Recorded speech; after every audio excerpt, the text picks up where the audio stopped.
Well, here we are at St. Croix State Park. I'm down the bicycle trail. What we're looking at is the site of a former Civilian Conservation Corps site. It's called Camp Yellowbanks, constructed in 1935.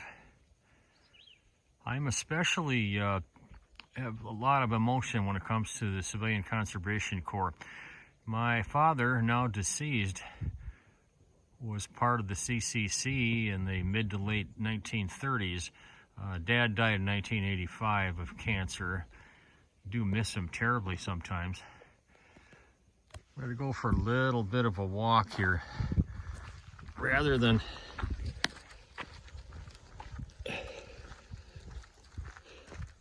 try to hook the camera onto the handlebar mount here. I'm just going to walk it. It's a pretty good sized compound. There's a picnic table off in the distance if you want to just take a little break here. Anyway, my father was from Little Falls, Minnesota, central Minnesota, basically, a county seat of Morrison County. And the opportunity to go to work back in the 30s, when during the Depression, was a pretty good deal. You know, they took care of you. You got decent meals, you got a decent barracks, and you got an education. Dad had his problems in school and he quit after the 9th grade, and I'm not going to judge that. But what I will judge is the fact that he earned his GED while he was in the CCC, and I was always very proud of my father for that. And he got into construction, steel work. Then that little skirmish called World War II came along. So Dad enlisted in the United States Navy, and being of German descent, they put him out in the Pacific. But he married Mom in the meantime, and that was fortunate for all concerned. Although my dad and my older brother never saw each other face to face until the war ended. And my older brother was like 2.5. He was born in '43. He was about 2.5 when Dad and he finally met face to face. My brother said that it took some adjusting, you know, having not had Dad around for a while, but he got it. He figured it out eventually. Now here we are down at the site of the recreation hall.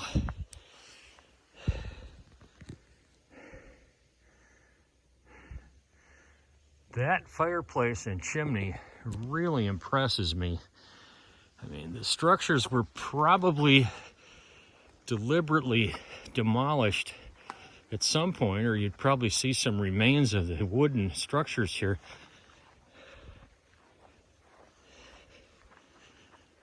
This ground is soft. I really can't ride. I have a little skinny tire bike. There's the fireplace for the recreation hall. The recreation hall was apparently the largest structure in this compound. Amazing the talent that went into building these things. So that was built in 1935. Now it's late July of 2021. So what do we got? 65, 75, 85, 86 years old. You could probably still put a fire in that thing. It's not in the best shape, but yeah, we'll do a little more panning around the site here. Now, as I was saying, now Dad was from Little Falls. Now he got wind of the CCC, and I don't know, there was a place you could go in Little Falls, and they put you on a bus. They took Dad way up to Black Duck, Minnesota. That's north of Bemidji, and then you cut south a bit down the county road, and there's Camp Rabideau. Camp Rabideau still exists. A lot of the structures are gone. Those that remain, like back in '85 after Dad died, Mom and I went up there and walked inside one of the barracks, and it was genuinely out of plumb, but I suppose you could adjust to that. Sort of in a state of arrested decay.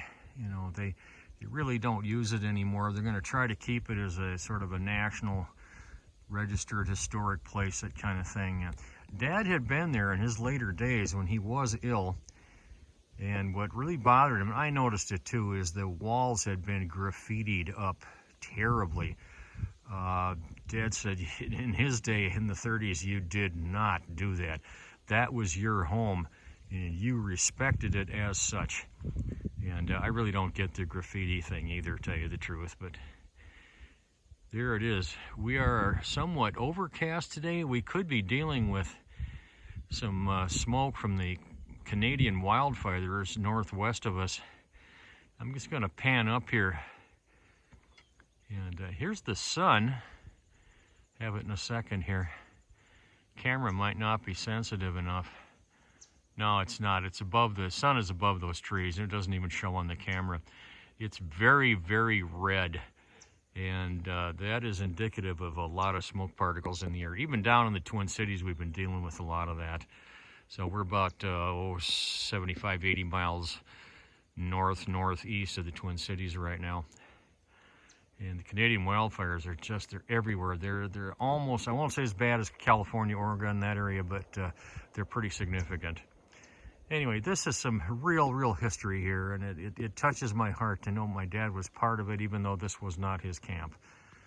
So to those gentlemen, I say rest in peace. I say there's probably darn few of them around anymore. If they're around, they're up there a good bit age-wise.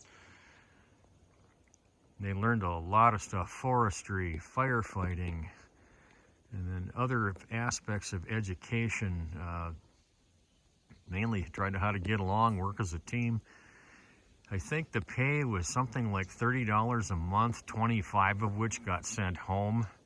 And that took a lot of families off of the welfare rolls. And in the meantime, it taught these guys some self-reliance and some self-confidence. To that, I say bravo to the United States government. And with that, I'm going to end this video.